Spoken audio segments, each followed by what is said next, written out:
Hi everyone, welcome to World Vision's podcast, Usapang Makabata. I'm David Riaferio, Public Affairs Manager of World Vision in the Philippines.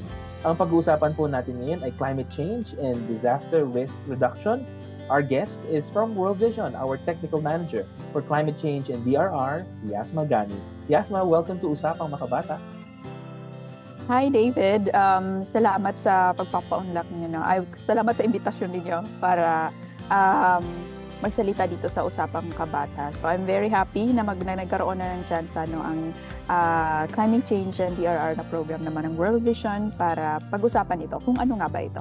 Thank you very much. Thank you rin sa time. I know you're so busy. Lalo marami tayong events na nakapila. Very quickly, please introduce yourself. Bakit ka napunta sa ganitong sector? Ito ba talaga yung iyong passion? Paano ka napunta sa World Vision? Yeah. So, actually, ito yung mas more than, parang kaba. Like kung ano yung sasabihin ko, it's more of the excitement. Papunta na din doon. Kinakabahan ako baka anong masabi ko dahil sa excitement ko, di ba? But,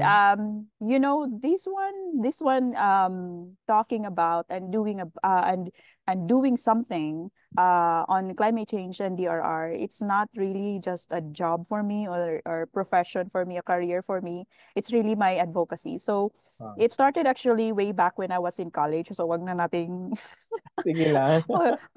wag na nating anuhin kung anong year yon. But so, when I was in college, but mostly it was more on disaster response. So I've already been involved in different organizations, no. So with ROTC, helping during response kasi parang naging din ako reservist at the same time ROTC. After that is naging reservist, so it's more on disaster response and joining search and rescue na mga organizations, and after that into development work. So nang nasa pa lang ako, actually nasa college pa lang, sabi ko gusto ko talagang gusto ko mag-NGO, gusto ko yung trabaho nila. Oo. So, fast forward, napunta naman ako sa NGO, so with VSO, so it's more in development, and it's doon ako actually unang na expose on climate change. It was talking about global warming and kung ano yung mga pwedeng interventions na gawin with the youth. So, that was a youth program back then with VSO, and after that is napunta din ako, it was kasagsagan ng Hayan na with Save the Children. So yun yung unang child programming na organization ko na nasalihan, yung Save the Children, and I was the Education and Emergencies coordinator back then. And after that, with Relief International, with Washington Emergencies, and the DSWD, with DSWD, with the disaster response na bureau na office ng DSWD. But doon sa office na yon, yung hinahawakan ko mismo bilang section head at that time is yung parang prevention and mitigation na unit ng disaster response na office. So it's programa siya ng Cabinet Cluster on Climate Change and DRR ng government na annually, no, na parang mayroon kaming 1 billion plus na budget na binibigay sa communities talaga para doon sa disaster risk reduction and climate change, especially doon sa part ng prevention and mitigation. No? So, yun yung mga programa na ginagawa before ako napunta sa World Vision. So, here with World Vision naman is, I think similar lang din ng mga naging work ko, especially sa DSWD, because it's more on technical side, being able to design a program and making sure na yung mga programa natin ay nakakatulong ito doon sa well-being, kabuang well-being, protection ng mga bata na dahil nga sa mga pangyayari dahil sa mga nangyayari na due to climate change, mga elements sa environment natin ay very vulnerable yung mga bata. So, yun yung gusto nating i-address. So I'm happy naman kasi I think kasi yung mga napagdaanan ko from since I was exposed to DRR and climate change, parang um, prepared me for this work. So, yun. Yeah, I'm happy na ito na yung, I think na ano ko naman sa, ano ko, sa, masasabi ko sa batang self ko na, yes, you did it. You worked in an NGO now, and uh, nagagawa mo yung gusto mo, especially on climate change and DRR. So, Mm. here I am right now. So yes, ano ka, no, game na game ka, no? Kasi nalala ko nung nasa college ako, kasi may Mhm. choice ka, di ba? Meron yung nagtuturo sa school or gusto mo Mhm. mag-RO or gusto mo Yeah. mag-CWTS. Ang pinili ko yung Mhm. CWTS kasi nga, hindi ako masyadong pang-outdoor, kumbaga, no? Yeah, Pero yeah, yeah, ikaw, yeah, yeah. talagang game na game ka. Gusto mo na, Yeah, yun yeah. nga, naging reservist ka pa. Paano ba Oh, yun? yes, yes. Paanong training yon or anong qualities dapat or Mm. character meron ng isang estudyante, halimbawa, no, na gusto Yeah. maging ganyang, Yeah. ganyang It level was ng a, ginagawa? yeah, yeah. So it was actually funny. So when I was still in high school, alam ko gusto ko talagang ano nga yung kadete. May tawag nun ng ano ng CAT. high school pa nakalimutan, CAT, CAT 'yun. yon, oh. Oo. Gusto ko na talaga siya. So nung Hmm. nag-college ako, na meron palang ROTC, sabi ko gusto kong mag-ROTC. So nung nandun na ako sa window, nag-enroll na ako. So pinasa ko na yung form ko. Tapos sabi ng ano doon, sabi ng registrar, sabi niya, meron pang slot dito sa CWTS. Ayaw mo ba Okay. nag-CWTS?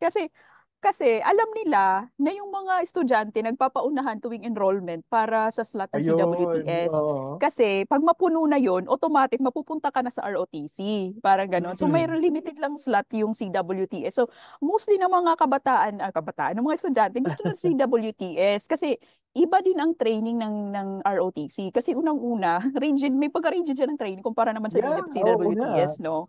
And considering na yung school ko parang progressive siya, na parang alam mo yun, like anything goes, kung ano yung Mm. masuot, kung nakapambahay kang magsuot, okay lang, doesn't matter, Mm. no? So, parang yung ROTCS, parang sobra sa kanila for that, kung ganung klase ng training. Kasi Mm. for Okay. example, kailangan early ka makapasok, makapunta Super early yan, sa ano ha, di sa ba? yeah, yes, so like 7 a.m. So Mm. tapos weekend 'yun. Weekend 'yun na Mm. papasok ka. Tapos kailangan nakasuot ka ng white na t-shirt, Yeah, yeah, tapos yeah. pants, tapos naka-closed shoes ka, tapos naka-tuck in ka. Yung Oo. mga ganun na, tapos dapat naka ano yung nakapusod, tama ba? Oo, pusod, Yung oo. buhok mo. Oo. So yung mga ganun na mga training. Pero for me, ginusto ko talaga siya. Gusto ko Mm. siyang ma-experience. Kaya yun. So from that, 3 years yun kasi advanced ROTC officer ang in-enroll ko talaga. So Mm. nag-advance officer ko. So yung unang first year is as kadete, no? Okay. Then second year na, yun na yung mga officers na kami. Kami na yung nagle-lead ng mga bago naman na mga yung mga freshmen. So yun hanggang Mm. sa third year, so yun yung pinaka senior na. So from 18 kami lahat na mga officers from different schools, mga 5 na lang Mm. kami na natira. Tapos ako lang yung babae na natira na nag-graduate talaga. So hindi ko masasabi talaga na I'm physically fit. Malakas lang talaga yung utak ko. Yun lang. I Oo think yun naman. yung strength ko. Pag ginusto ko talaga, ginagawa ko talaga. So, yun lang. Wala namang Very ano. Tapos good, oo. after nun naging reservist din ako sa Air Force kasi yun eh. So, automatic ka kasi pag naging ano ka, nag-graduate ka no, ng ROTC, Mhm. reservist ka. So, ako tinuloy-tuloy ko pa to. Naging Oh, active 'di ba reservist may mga ako. So, ranks 'yun? Anong rank mo? uh, ngayon sa reservist, Oo, or gano'n ba last 'yun? time, Automatic ba 'yun? yeah, yeah, yeah. Last time yata parang sergeant ako nung nasa Oh. reservist. Pero that was way back then. Nasa Tacloban kasi yung ano ko. So by the way, I'm Waray. So Oh. yung network ko nasa Tacloban talaga. So hindi ko na siya nabalikan. But yeah, sana dito sa Manila. Kasi mas Yeah. malapit lang dito, Oo, alam actually. mo pangarap So ko rin kasi 'yan, eh, pero gusto ko lang yung rank. Pero yung mga rigid na work ayoko. Madaya ako, eh. Gusto ko yung Masaya din lulod-lod na naman. ganyan. Pangarap ko yan nung bata ako. Gusto ko maging part ng military because I like the uniform. Yun lang, hanggang True. uniform lang. So, Mm. anyway, so back to Yasma. So, before Yeah, we yeah, yeah. dive into, yung VRR, dito man tayo sa climate change. Ano ba ang climate Mm-hmm. change? Kasi, siguro no mga early Mm-hmm. early 2000s, ang pinakasikat na narinig ko si Al Gore, di ba? Yung naglilipad siya ng iba't ibang Mm. lugar, tapos ito nga yung ganitong Yeah. climate change. Ngayon ba, anong Mm. pag in-explain mo sa ibang tao or sa mga tulad ko na Mm. regular, ano ang climate change? Mm-hmm. Yeah, thank you. So, na-mention mo si Al Gore, no? So, actually, nakapag-training ako under sa kanya. But though it was like virtually kasi sa kasagsagan Nice. yun ng pandemic din, no? So, kaya yung tawag din sa amin na train ni Al Gore is climate reality leaders. So, Mm, yung mga climate reality leaders talaga is yung mas more on doon sa awareness talaga kung ano yung climate change, ano galing. yung, at saka ano yung pwedeng gawin natin, especially Mm-mm. ng government. Okay. Mhm. So, doon naman sa usapin ng climate change, no, so yung sinasabi naman natin is, yes, changing climate, pagbabago ng klima ay natural naman siya. Natural talaga siya actually. Okay. So, pero, ang problema kasi ngayon is masyadong mabilis yung Mhm. pagbabago ng klima. So, when we say pagbabago ng klima is, different siya from just weather at saka global warming. Kasi pag sinabi yung weather is parang panahon ngayon. Panahon. Halimbawa, Maaraw, kanina mamaya, maulan. Oo. mamaya, yes, maaraw, Okay. maulan. Ganun lang siya. And global warming is more on the temperature, yung rising temperature ng mundo. So, nagkakaroon siya ng pagtaas na temperatura dahil sa Okay. yung mundo natin is para siyang malaking greenhouse na sinasabi. Mhm. Pumapasok yung init ng araw, no? Kasi maganda siya sa atin as living being, mga hayop, mga halaman, Mhm. para mabuhay kasi kailangan natin ng init, no? Okay. So, yung mga init na yon, mayroong lumalabas, mayroon naman natatrap. Natatrap siya dahil sa mga gases sa atmosphere natin. So, yung Okay. greenhouse gases, ito na yung Bale mga ba carbon ang original dioxide. design, pag pumasok ang init ng araw sa Earth, Mhm. dapat lalabas din siya. Ganon ang design. Yes, lalabas Ideally. siya, merong lalabas, Aha. malaking dapat may lumalabas na init, tapos meron naman nag-stay para to keep it Okay. warm lang. Parang sakto Mm. lang siya din, oo. Okay. Tapos, pero dahil sa greenhouse gases, dahil sa dami ng greenhouse gases, carbon Okay. dioxide, methane, Mm. fluorocarbons, nitrogen oxide. So, ito yung apat Mhm. talaga ng mga iba't ibang greenhouse gases na naiipon sa mundo natin na mas madami ang nananatili na mga nainit na galing sa araw kesa yung Okay. lumalabas. So, Mhm. nagiging problema siya kasi umiinit ang panahon. Yun ang Pag nagkakos uminit, ng anong ng nangyayari? global warming. Oo. Yun, global warming, marami siyang pwedeng mangyari. So, like for example, um, pagkatunaw ng yelo. So, sabihin natin, ay so what, kung Mm. matunaw naman yung yelo, eh, hindi, wala naman tayong yelo dito. Yes, totoo yun, pero saan ba mapupunta yung matutunaw kasi, 'di ba, from science na Oo. yung solid magiging liquid siya, liquid Aha. form, especially yung ice. So sa karagatan natin. So ito yung nagiging cause ng pagtaas ng level ng dagat. Okay. But hindi ko sinasabi na yun lang yung cause noon kasi um, gaya ng halimbawa kung nagpapakulo ka ng tubig, no? Yung tubig kasi Mhm. nag-expand kung mainit na. So yun din yung nangyayari sa karagatan natin na kapag masyado nang mainit yung panahon, yung paligid niya is nag-expand yung tubig. So Okay. dagdag din siya doon sa pagtaas ng level ng dagat. And of course, ocean's Okay. acidification dahil sa init ng no, temperatura ng Mm. dagat is namamatay yung mga corals, Mm. may coral bleaching na nangyayari, no? So, yun. So, isa lang yun Corals, sa ito mga yung nangyayari. kadalasang bahay ng mga di ba? Ng mga isda. Mm. Yes, yes, yes. Oo. Tapos, meron din na, pag sinabi natin climate change, isa lang ang temperatura sa um, minomonitor natin para masabi natin na may pagbabago ng klima. So, Mm. andyan yung precipitation, like So meron yung pa pala, okay. precipitation pattern. Yes, so global warming yung kung temperature lang, no? So, pag Mhm. sinabi natin climate change is it includes iba't ibang variables, natural variability na kailangan makonsider para masabi natin na yes, nagbabago na ang klima. So, Okay. for example, precipitation change.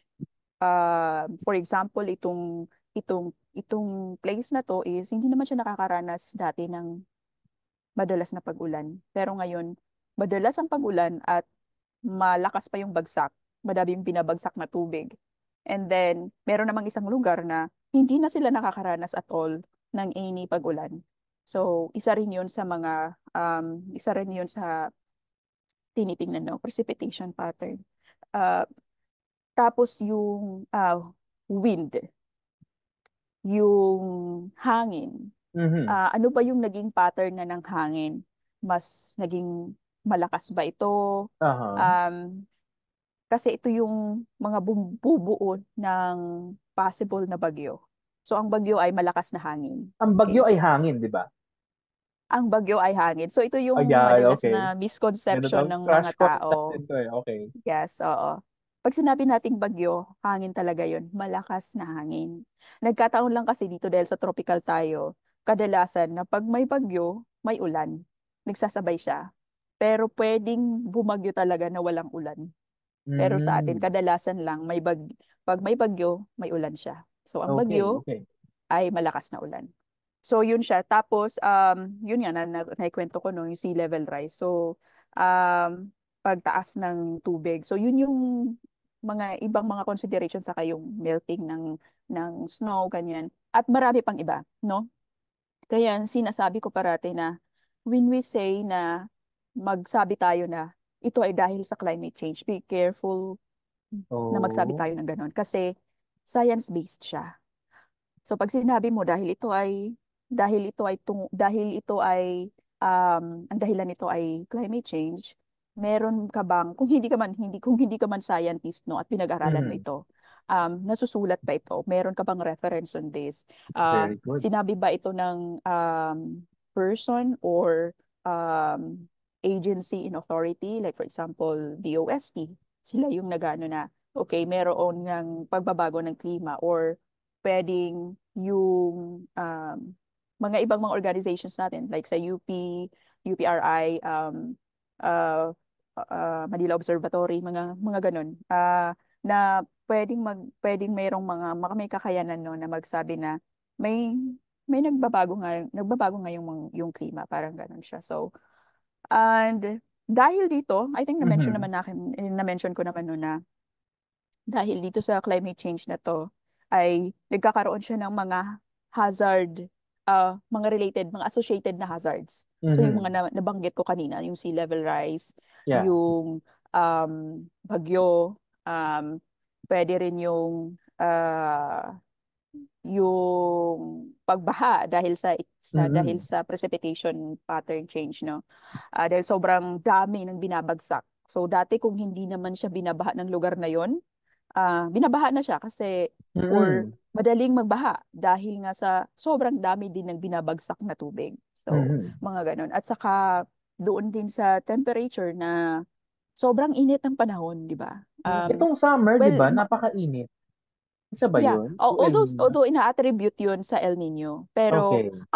ang link nito sa climate change is ang mangyayari kasi nito with the presence of climate change Mhm. ay ang lahat ng mga events, phenomenon na na-experience natin na natural na mga phenomenon is mas magiging madalas at mas magiging Mm. intense. So, Okay. anong ibig sabihin nito? Yung El Nino natin at saka La Nina natin, mas magiging madalas. So, Okay. kung ito ay, kung ang El Nino natin ay nangyayari na every 3 years, kasi pattern din ng El Nino eh. Every 3 years Pumapa, lang pala 'yun. Akala ko yearly 'yun.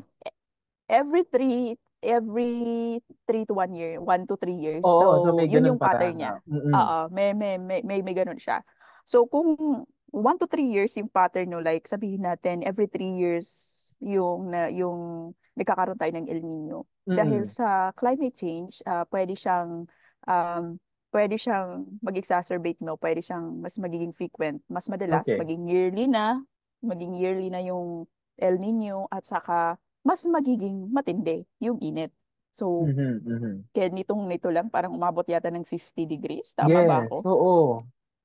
Yeah. So, yung mga ganun. So, pag magtuloy-tuloy pa talaga itong nangyayari sa atin, wala tayong gawin tungkol sa climate change ay matutusta tayo. Baka umabot pa to Mm. ng 55, 60, we Yeah. don't know. Yan. So, Siguro para dun sa mga ah, kinig at nanonood sa atin, Yasma, no? Yung pag mhm, sinabi yung itong climate change na nabanggit na either mas iinit or mas hahaba yung mga panahon na mainit, di ba ang hirap pag mhm. mainit? Number one, magastos.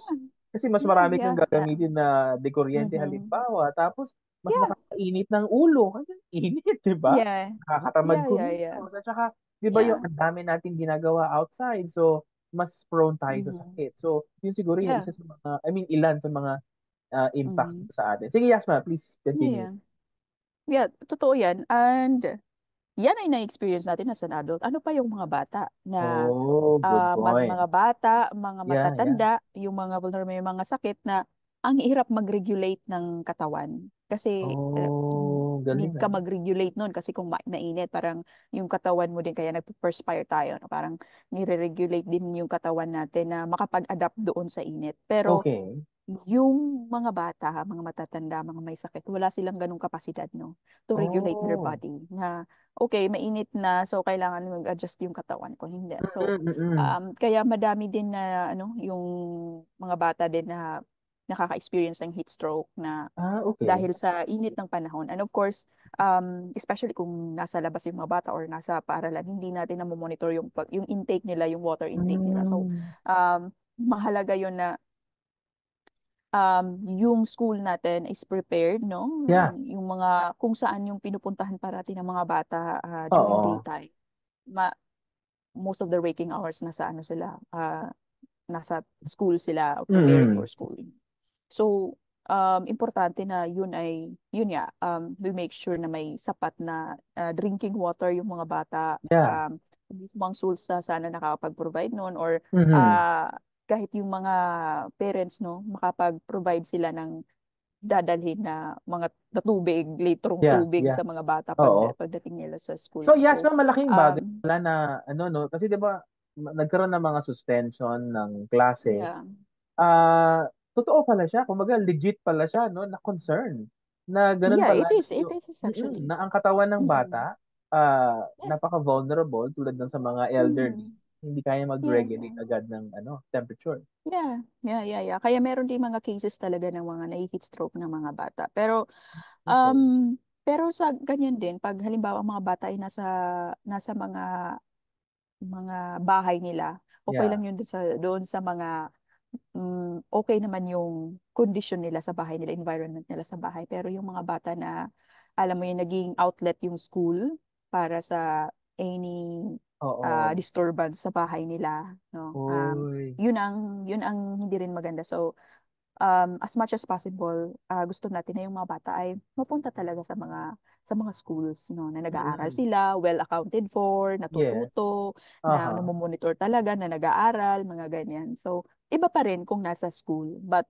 Um, but yun nga, hindi naman natin maiwasan, no, yun nga yung ano yung nangyari dahil sa El Nino na sobrang init. So, kailangan na may gawin din. So, but hopefully hindi yun parati yung ginagawa natin. Mm-mm. Sana yung school din na makapag-adjust din Mhm. dahil sa mga nangyayari na even na mainit yung panahon ay makakapasok pa din ng mga bata. No? Oo. Yun.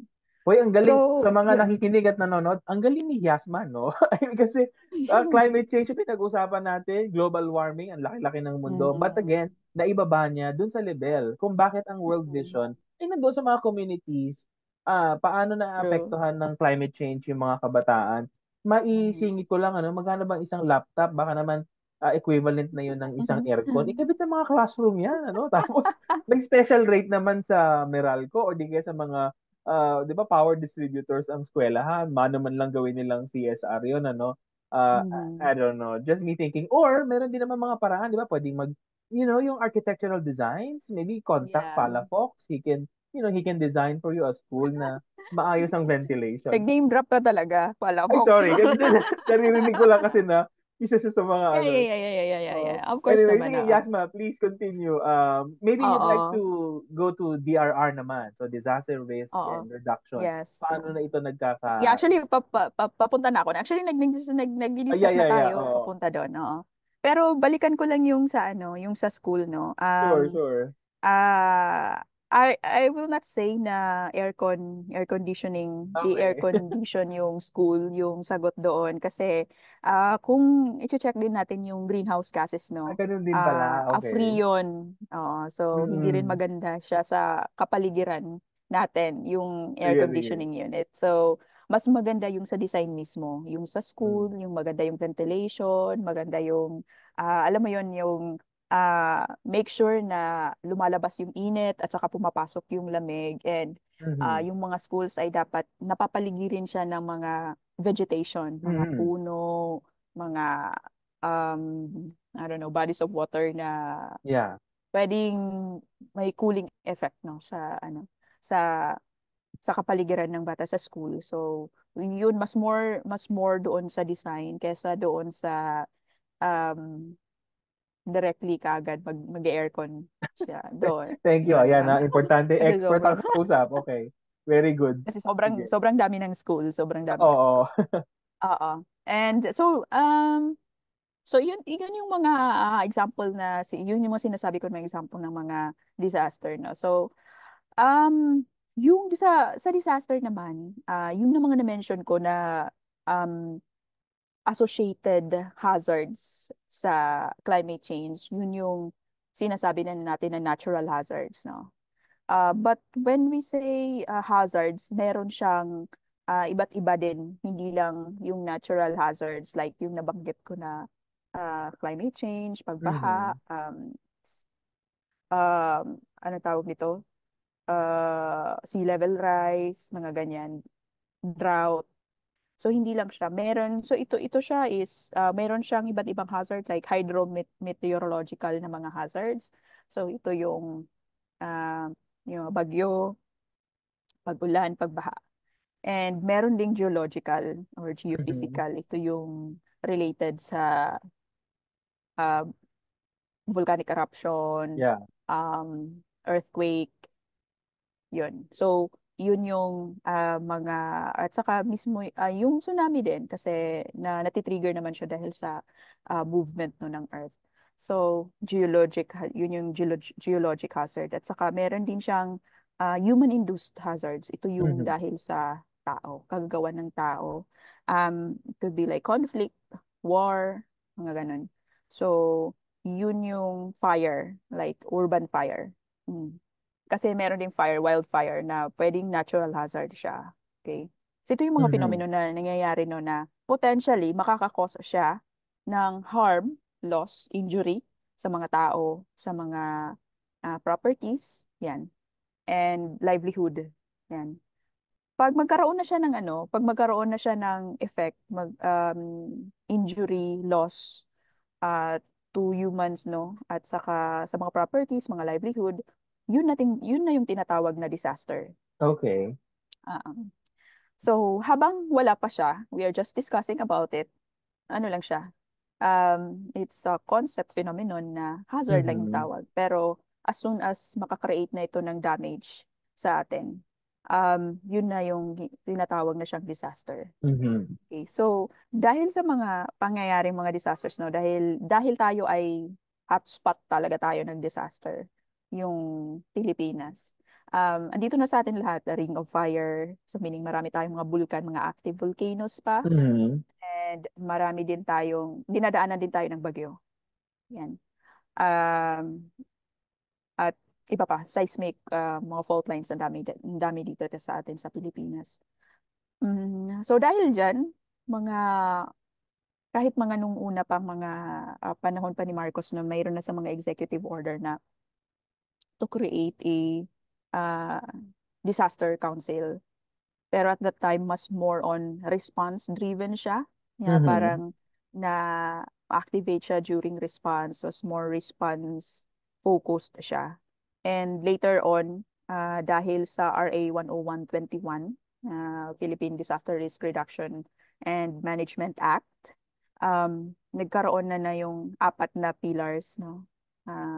Yung prevention and mitigation, preparedness, response, at saka yung recovery and rehabilitation. Hindi na lang siya focus doon sa response, doon sa disaster response, but kailangan natin mag-prepare as much as possible, prevent, mitigate yung impacts or mismo yung disaster na mangyari. So, yun yung gusto, at saka prepare the um, people, prepare the community para sa possible na mangyari ng mga disaster kasi mangyayari at mangyayari yon dahil nga sa hotspot tayo. At Yeah.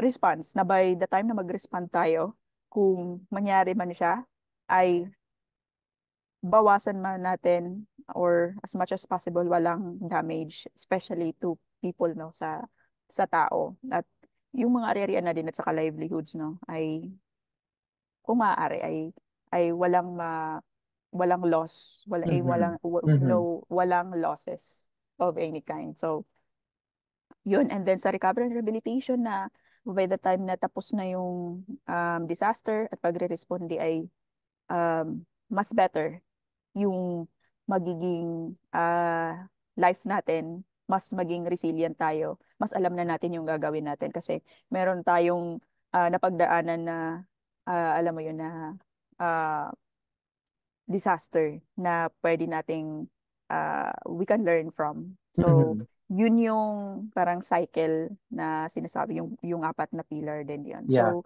So when we say disaster risk reduction,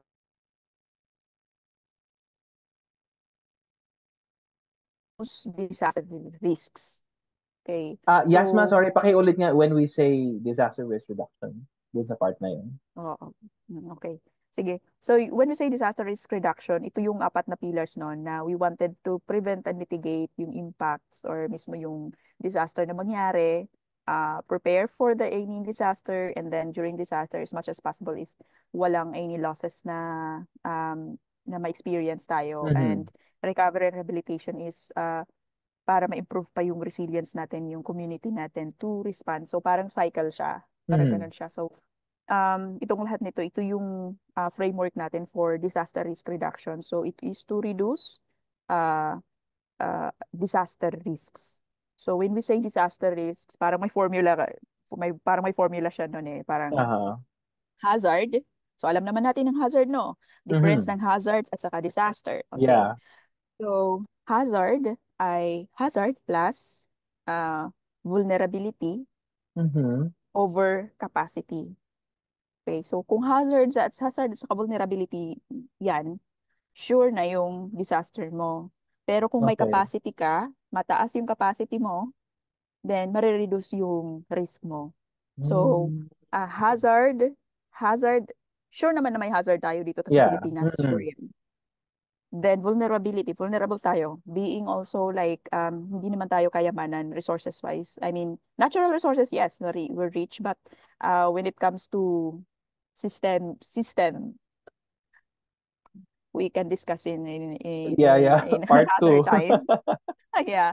So, it's a different story. So, vulnerable tayo. Masasabi tayong vulnerable tayo. So, especially yung Okay. may mga kabataan, yung population natin na mga kabataan, mga matatanda, Ah. mga may sakit, mga pregnant women, yun.